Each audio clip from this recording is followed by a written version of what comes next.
लाडली बार आप RLP ticket माते चुनाव लड़ियो और आप 35,000 वोट आया तो आप आरएलपी किकर टूटी और आरएलपी महीने आप 35,000 वोट लिया और अब आप कांग्रेस टिकट की मांग कर रहा हो या हनुमान जी की पार्टी में थे और हनुमान जी की पार्टी से आपका अलग कैसे होना हुआ, आपके बीच में मनमुटाव कैसे हो गया, आपने पार्टी कैसे छोड़ दी? तो जाट समाज का कैंडिडेट आपके लूणी से ही आप प्रमुख मांग है या कोई भी पैराशूट को लाके अगर उतार दे? अगर बात करें विष्णोई समाज की तो विष्णोई समाज अगर यहाँ से टिकट अगर नहीं देते हैं तो विष्णोई समाज कहेंगे कि हमारी सीट कम हो गई और ऐसा नहीं है, मन मुटाव हो जाएगा।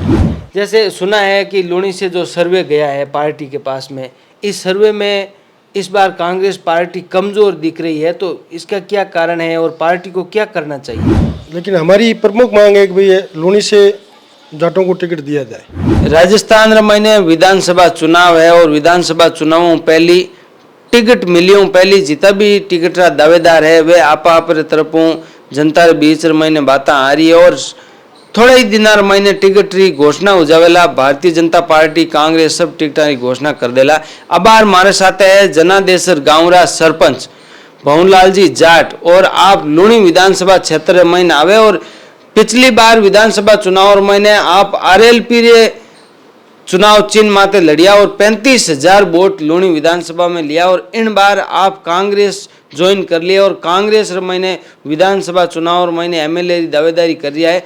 खूब सारी बातें आपा भवनलाल जी जाट ने पूछाला कि आरएलपी क्यों छोड़नी पड़ी, कांग्रेस महीने बार कई काम हो रहा है, बीजेपी जनता नाराज क्यों है और अटे लूणी विधानसभा की बात करा तो अटे प्रमुख अबार एमएलए और कांग्रेस दावेदार कौन कौन है, खूब सारी बात आप साथ शेयर करा। और आप लूणी विधानसभा क्षेत्र हो तो ये वीडियो ने खूब शेयर करो और कमेंट कर जरूर बताओ कि इन बार लूणी विधानसभा क्षेत्र महीने कौन सी पार्टी स्थिति मजबूत है और कौन सी पार्टियों कौन सा उम्मीदवार सब मजबूत उम्मीदवार है और आपने कमेंट में लिखना है और ये वीडियो ने शेयर जरूर करना है। राम राम सा। राम राम सा। भवनलाल जी, सब पहले तो आप गाँव रो परिचय बताओ आप और बीर बहादुर महीने आप राजनीतिक क्षेत्र महीने आज तक कहीं कहीं पद मात्र लियोड़ा हो, क्षेत्र महीने आप जुड़ाव कीकर हुआ है? मेरा गांव जानादेसर है और मैं जानादेसर से मैं जब 22 साल का था जब मैंने पहला चुनाव लड़ा 2005 में और उसके बाद में 10, 15 और 20 पहला चुनाव हारने के बाद मैं लगातार वहाँ से सरपंच हूँ और मैं सरपंच रह के साथ साथ मैंने विभिन्न किसान संगठनों में भी किसानों के लिए काम किया, भारतीय किसान संघ में भी काम किया, उसके बाद में भारतीय किसान यूनियन जिला अध्यक्ष भी हूँ और किसानों की जो भी गंभीर मुद्दे होते हैं हमेशा किसानों के लिए कोई भी बात होती है या किसानों का कोई मुद्दा होता है तो उस पर मैं ज़रूर किसानों के लिए जितना मेरे से हो सकता है उतनी मैं उनकी मदद जहाँ जहाँ मेरी ज़रूरत होती है मेरी आवश्यकता अनुसार करता रहता हूँ। लगभग 20 साल हो गए आपको राजनीतिक में? जी 20 साल हो गए और मैं कॉलेज टाइम से भी मेरा राजनीति में था। मैंने वाइस प्रेसिडेंट का चुनाव लड़ा था कॉलेज जयनारायण व्यास यूनिवर्सिटी में 99 में और अब लगातार तीसरी बार आपका सरपंच कार्यकाल चल रहा है जी। भवनलाल जी, एक बात लूणी महीने विधानसभा का चुनाव आ गया और विधानसभा चुनाव पहले आप जाट समाज आवो और सबों ज़्यादा लूणी महीने आप बात चल रही है कि इन बार जाट प्रत्याशी ने बार आप देखो भारतीय जनता पार्टी का जगह कार्यकर्ता है वह भी बड़ो प्रदर्शन करियो और जाट समाज री टिकट ने मांगियो। आप रे कांग्रेस महीने भी आ आवाज़ उठ रही है कि लूणी विधानसभा, तो आ आवाज़ क्यों उठ रही है? देखो लूणी विधानसभा के अंदर जब 2008 के अंदर परिसीमन हुआ था तो उससे पहले लूणी विधानसभा के जो क्षेत्र था 2008 से पहले वो बिलड़ा के जो तिलवासनी से लेकर के रे कापड़ा वगैरह वो उधर का क्षेत्र था जो विष्णुई बहुल्य था और हमारे किसान नेता राम सिंह जी विष्णुई तिलवासनी से आते थे और लूणी से पहले चुनाव लड़े जाते थे। लेकिन 2008 के परिसीमन के बाद में लूणी की परिस्थितियां बदल गई और लूणी के अंदर जो ये है एक आप समझो तो जोधपुर सिटी के आसपास ईद के चांद की तरह है। यहाँ से जयपुर रोड से लेकर के पाली रोड बाड़मेर और जैसलमेर रोड और फिर नागौर रोड को टच करता है। तो इसके अंदर 2008 में जब परिसमन हुआ तो जाट बेल्ट के वोट ज़्यादा इसमें जुड़े। हमारे कम्युनिटी से करीब 55 से 60 हज़ार वोट लूनी के अंदर है। इसीलिए 2008 से ही हमारी समाज की प्रमुख मांग रही है कि भाई आप जो जोधपुर की लोकसभा के अंदर 8 सीटें हैं उसमें से आप एक जाट को टिकट देवें। जैसे आप कह रहे हैं कि जाट समाज को टिकट दें, तो अभी तो राम सिंह जी के परिवार से महेंद्र जी यहाँ से लूनी से एमएलए है और लंबे समय से इस परिवार का इस क्षेत्र में नाम भी रहा है, तो फिर महेंद्र जी का टिकट कटने का या क्या समीकरण बैठता है? पार्टी क्या सोच के यहाँ पे निर्णय करेगी? देखिए वो तो अब पार्टी को सोचना है, लेकिन हमारी प्रमुख मांग है कि भाई लूनी से जाटों को टिकट दिया जाए और उसके अंदर वो पार्टी तय करेगी कि किसको कहाँ। जब पार्टी को पूरे जिले के संतुलन बिठाना है कि भाई जाट बहुल्य भी आज हमारी समाज के कम से कम 3.25 लाख वोट हैं जोधपुर की 8 विधानसभा जोधपुर लोकसभा क्षेत्र में। जोधपुर लोकसभा क्षेत्र की 8 विधानसभाओं में हमारे करीब 3.25 लाख वोट हैं। तो हम भी हमारी समाज को कह सके, हमारे जो वरिष्ठ कांग्रेसी नेता हैं वो भी समाज के अंदर नए यूथ को जोड़ सके। मैं भी मेरे यूथ को आगे लाएं कि भाई आज हमें कांग्रेस पार्टी प्रतिनिधित्व दे रही है तो आप पार्टी के साथ जुड़े। तो इससे एक नया आएगा, बदलाव आएगा और यूथ जो है वो कांग्रेस, एक किसी भी समाज को प्रतिनिधित्व मिलना चाहिए। तो जाट समाज को प्रतिनिधित्व नहीं मिल रहा है, इस कारण से वोट बैंक खिसक रहा है। तो हम वापस उस वोट बैंक को कांग्रेस के अंदर जोड़ने जैसे अगर बात करें विष्णुई समाज की, तो विष्णुई समाज अगर यहाँ से टिकट अगर नहीं देते हैं तो विष्णुई समाज कहेंगे कि हमारी सीट कम हो गई और ऐसा नहीं है, मन मुटाव हो जाएगा। देखो मन मुटाव तो मैं जब से मैंने किसानों के लिए संगठनों में काम करना शुरू किया और कर भी रहा हूँ, तो उस समय मेरा शुरू से ही राम सिंह जी किसान नेता थे तो मैं उनको मेरा आदर्श मानता हूँ। राम सिंह जी, खेत सिंह जी, परशुराम जी हमारे पश्चिमी राजस्थान से किसान नेता रहे तो वो मेरे आदर्श हैं। और मनमुटाव की तो कोई बात नहीं है हमारी, लेकिन हमारी ये प्रमुख मांग है कि भाई आप टिकट देवें। और अगर इनको मान लो टिकट देना है तो पार्टी कहीं दूसरी जगह से भी एडजस्ट करके, जैसे मान लो फलोदी से अभी विष्णुई समाज के मांग उठ रही है कि फलोदी में कांग्रेस अगर टिकट दे तो फलोदी से सीट निकल सकती है। हाँ, ये पार्टी का आंतरिक सर्वे भी है और वहाँ से स्थानीय लोगों को भी मांग है कि भाई विष्णुई बहुल्य क्षेत्र है और वहाँ पे अगर मान लो विष्णुई को टिकट दिया जाता है तो वहाँ से सीट निकलती है। तो राम सिंह जी का परिवार पूरे राजस्थान के अंदर अपना वर्चस्व रखता है, तो मैं समझता हूँ विष्णुई बहुल्य सीट से इससे पार्टी को 2 फायदे होंगे कि फलोदी सीट भी निकल जाए और ये सीट भी निकल जाए। पवनलाल जी, आप राजनीतिक क्षेत्र में हो और लाडली बार आप आरएलपी टिकट माते चुनाव लड़ियो और आप 35,000 वोट आया, तो आप आरएलपी किकर टूटी और आरएलपी महीने आप 35,000 वोट लिया और अब आप कांग्रेस टिकट की मांग कर रहा हो या कांग्रेस महीने हो तो और समीकरण किकर बैठो? देखो आरएलपी जब पार्टी बनी थी, हम पार्टी हनुमान जी के, मैं आज से 20 साल से मैं साथ हूँ। तो जब पार्टी बनी थी तो पार्टी की सभी यही था मामला कि भाई थर्ड फ्रंट के रूप में हम इसको उभरेंगे और राजस्थान के अंदर एक नया संदेश देंगे कि भाई थर्ड फ्रंट बनाएंगे। उस विचारधारा से हमने आरएलपी पार्टी के साथ रहे। और वैसे लूनी का जो पिछला चुनाव था वो मैंने क्या लड़ा, मेरी पूरी समाज ने एकजुट होकर लड़ा। इसका एक कारण भी था कि 2008 से लेकर के हम जब जाट वोट बढ़ गए तो उसके बाद में हमारी मांग थी, तो पहले हमने किशोर प्रजापति को सपोर्ट किया तो उसके 30,000 वोट आए, तो वो हमारी वोट की गिनती में आए नहीं। फिर उसके बाद में राजेंद्र जी ने चुनाव लड़ा तो समाज को साथ लेके चुनाव नहीं लड़ पाए। तो दोनों पार्टियां भी कहने लग गई कि भाई वास्तव में जाटों के लूनी के अंदर 10-12 हज़ार ही वोट हैं। तो मैंने समाज के सामने यही बात कही कि देखो जीत तो अपनी है नहीं, लेकिन अपन अपने समाज के वोट गिनवा दें। तो समाज ने मिलकर एक एक बच्चे ने मिलकर वो चुनाव लड़ा। मैंने नहीं, पूरी लूणी की जाट समाज ने चुनाव लड़ा और हमने पूरी ताकत दिखाई पिछले चुनाव के अंदर। नहीं तो आप जैसे कह रहे हैं कि हनुमान जी की पार्टी में थे और हनुमान जी की पार्टी से आपका अलग कैसे होना हुआ, आपके बीच में मनमुटाव कैसे हो गया, आपने पार्टी कैसे छोड़ दी? देखो, नेताजी से मेरा आज दिन तक कभी मनमुटाव नहीं हुआ। एक विचारधारा होती है इंसान की, मेरी विचारधारा थर्ड फ्रंट के साथ उनके साथ रही और फिर उसके बाद में उन्होंने पार्लियामेंट चुनाव के अंदर जब भारतीय जनता पार्टी को सपोर्ट किया, गठबंधन किया, तो फिर मैंने सोचा कि भाई भारतीय जनता पार्टी किसान विरोधी पार्टी है और उस समय मैंने कांग्रेस विचारधारा को अपनाया। और उसके जस्ट बाद में 1 साल बाद में जब दिल्ली के अंदर भारतीय जनता पार्टी किसानों के कानून लेके आई और बहुत बड़ा आंदोलन हुआ पूरे भारत के अंदर। हनुमान जी ने जैसे ही भारतीय जनता पार्टी को सपोर्ट किया तो आपने आरएलपी से किनारा कर लिया कि भाई इनकी विचारधारा अब बीजेपी से मिल गई। हाँ, इसी विचारधारा को।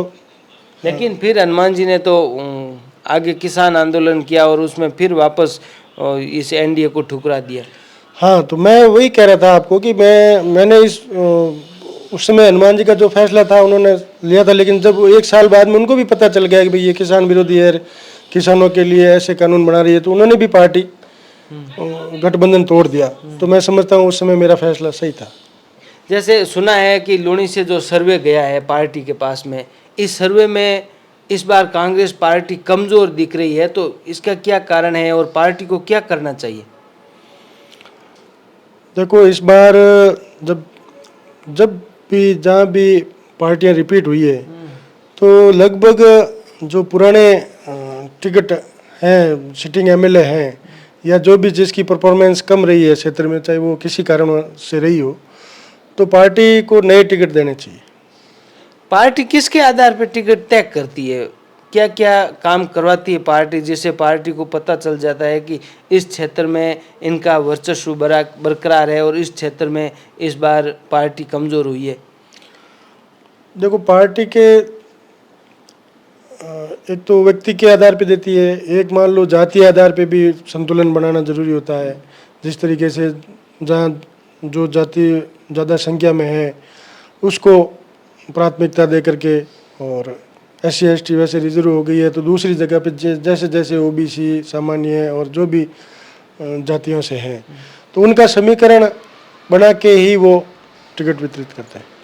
जैसे आप लूणी विधानसभा क्षेत्र की बात कर रहे हैं, जाट बहुल्य का इलाका है, कांग्रेस से इस बार आप टिकट की मांग कर रहे हैं कि जाट समाज के कैंडिडेट को टिकट दें, तो जाट समाज का कैंडिडेट आपके लूणी से ही आप प्रमुख मांग है या कोई भी पैराशूट को लाके अगर उतार दे और आप यहाँ से?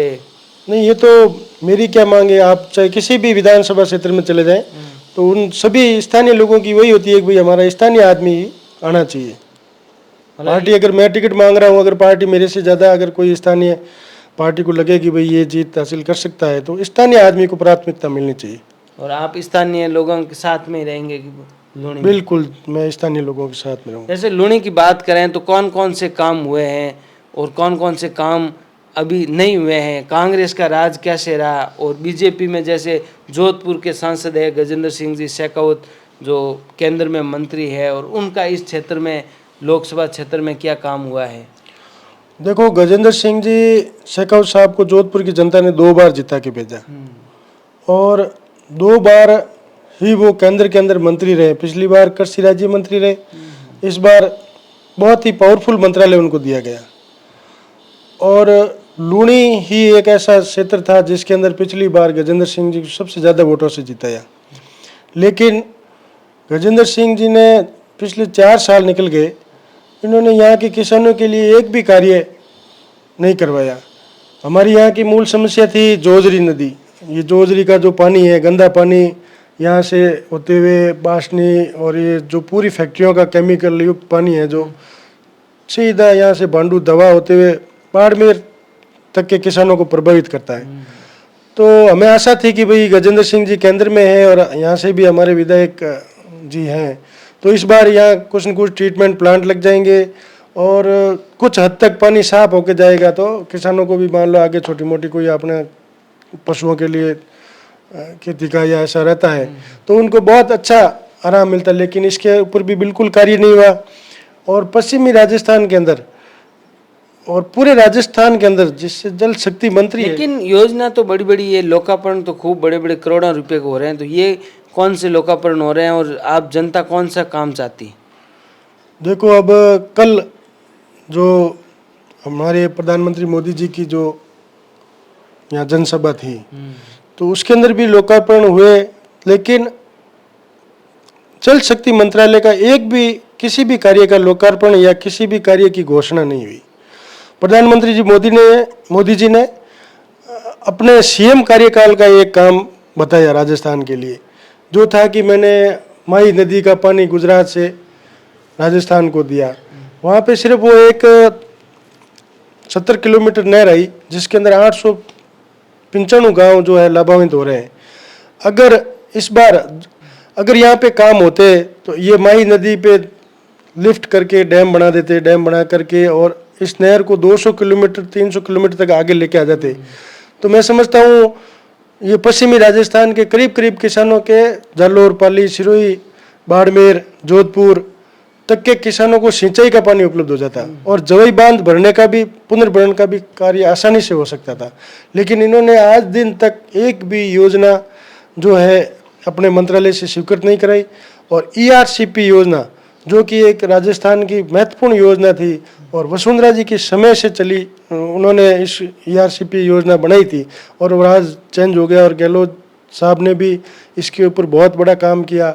और इसके ऊपर चंबल नदी का पानी है जो इनकी सहायक नदियों को देख करके और वहाँ के 13 जिलों के किसानों को लाभान्वित करने की जो योजना बनाई थी, तो गहलोत साहब ने कई बार केंद्र सरकार को पत्र लिखा, माननीय सांसद साहब गजेंद्र सिंह जी को भी कहा।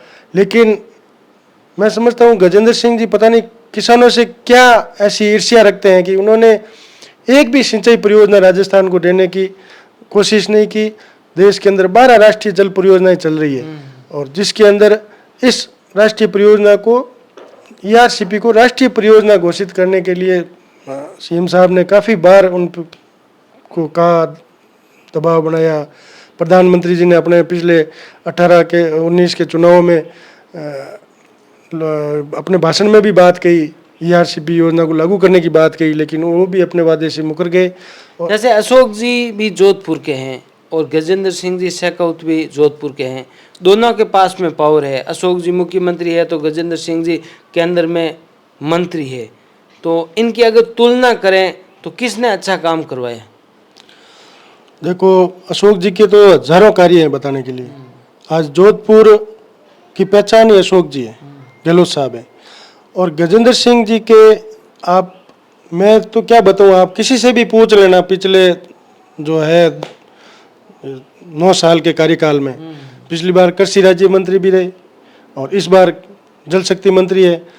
तो ये जोधपुर की जनता को पीने के पानी के लिए भी माननीय अशोक जी गहलोत साहब ने 3rd फेज लागू किया और उसके ऊपर अपने राज्य सरकार से बजट दे करके पैसे देने भी शुरू कर दिए। काम भी शुरू हो गया और वो लगभग पूरा भी होने वाला है। लेकिन इन्होंने जोधपुर की जनता को जल शक्ति मंत्री होते हुए एक भी परियोजना, अगर ये चाहते तो राजस्थान नहर के पास में पैरेलल नहर लेके आ जाते, लेकिन इन्होंने कोई ऐसी योजना राजस्थान को नहीं दी। इसीलिए पूरे राजस्थान का किसान जल शक्ति मंत्री जी से ठगा हुआ महसूस कर रहा है। इनकी एक ही मांग है कि लुणी जाट बहुल्य का इलाका है और इस बार कांग्रेस को चिंतन करके सोचना चाहिए कि लुणी से जाट कैंडिडेट मांग कर रहे हैं कि जोधपुर लोकसभा में कोई भी जाट प्रत्याशी कांग्रेस पार्टी से नहीं है, तो आप कह रहे हैं कि लुणी जाट बहुल्य का इलाका है। और बहुलाल जी जनादेसर गांव के सरपंच, जो मैं इनके साथ में बातचीत करके आपके साथ में शेयर कर रहा हूं, और आप भी अगर लुणी विधानसभा क्षेत्र से हैं तो आप कमेंट करके जरूर बताएं कि इस बार लुणी से अगर कांग्रेस पार्टी जाट प्रत्याशी के ऊपर अगर विश्वास करे और टिकट दे तो कैसा यहाँ का समीकरण बैठेगा और विधानसभा में क्या स्थिति रहेगी। आप कमेंट करके जरूर बताएं। बहुत बहुत धन्यवाद।